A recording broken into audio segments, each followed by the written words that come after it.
Shalom sahabatku yang terkasih dan sehati dalam Yesus Kristus. Jumpa lagi kita pada kesempatan kali ini. Mari kita siapkan diri dan hati kita untuk menjadikannya layak menyambut Tuhan, supaya kita bisa menjadi garam dan terang dalam kehidupan ini. Tentunya dengan bersama kita resapi Renungan Sabda Pendalaman Iman presented by BPK PKK KAJ.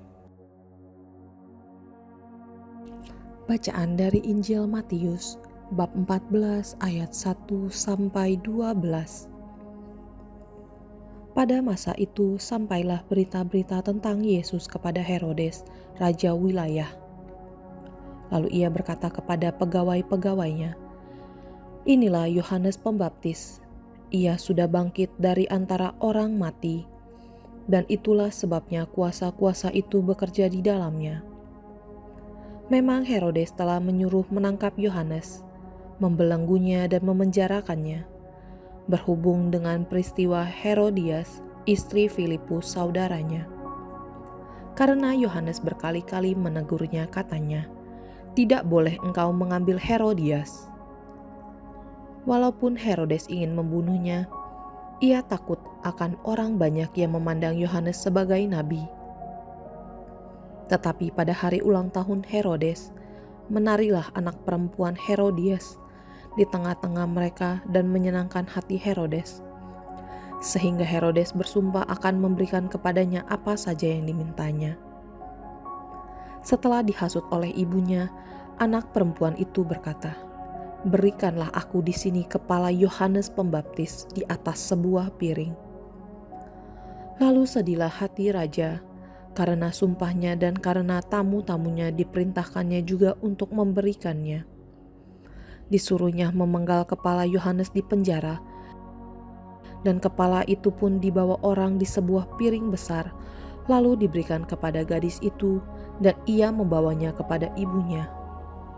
Kemudian datanglah murid-murid Yohanes Pembaptis mengambil mayatnya dan menguburkannya. Lalu pergilah mereka memberitahukannya kepada Yesus. Demikianlah Injil Tuhan.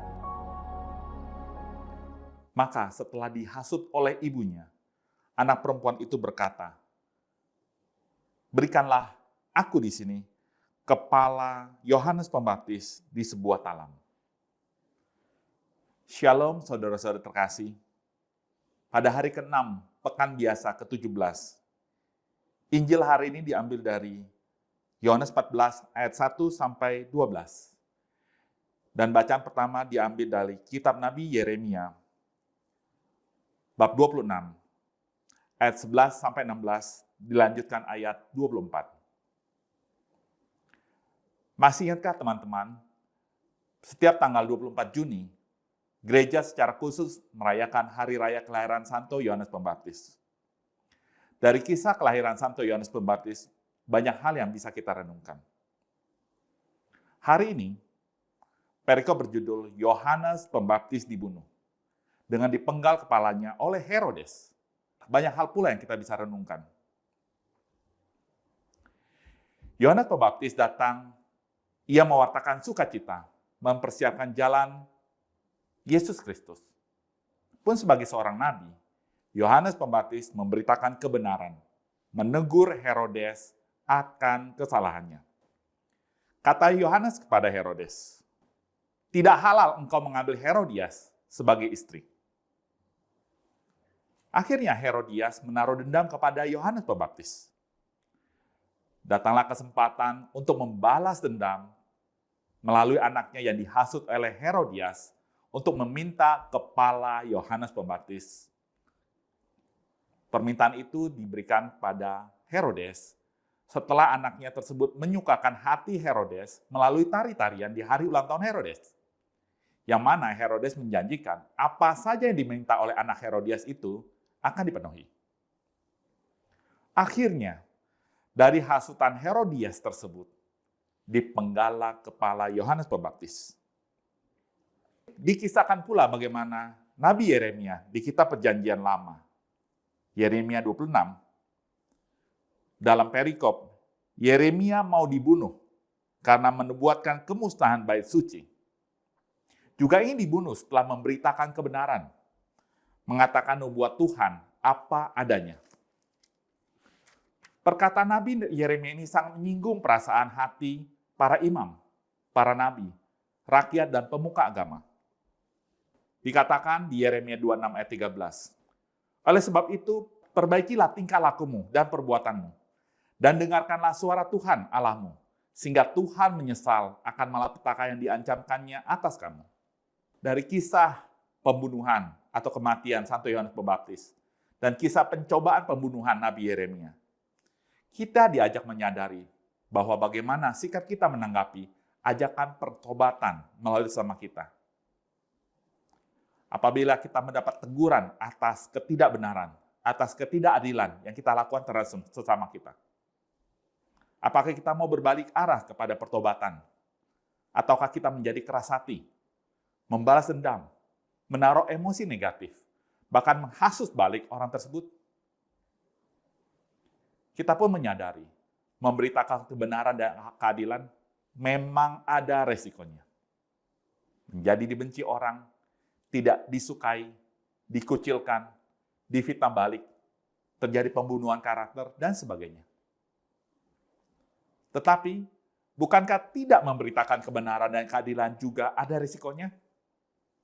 Kerusakan tatanan pertemanan dan bermasyarakat, ketidakadilan menjadi merajalela, hoax bertebaran, pembenaran akan tindakan yang salah, dan sebagainya.